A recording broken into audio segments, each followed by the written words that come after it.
Y'all, look at the farm fresh eggs in the skillet. Couple things our clients from our farm operation tell us that they love about our farm fresh eggs is that the yolks have a rich color and the yolks stand up in the skillet when you crack them into your frying pan.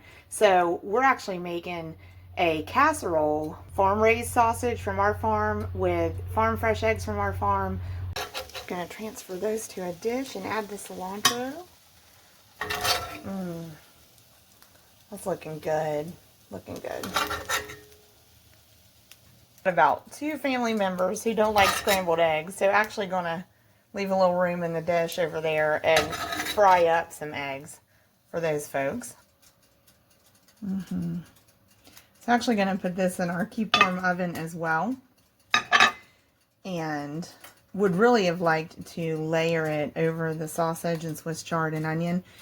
But like I said, some in our group don't want the scrambled eggs, so I'm not going to layer it over the casserole. But I think it would be great layered over that casserole, over that sausage and all those flavors. Added a little butter on top of that to let it melt down. Y'all, it's so much fun to cook from your own landscaping, from your own garden, from things that you produce at home. I just love it. That's what farm to table looks like. Heart local, ag wherever local is for y'all.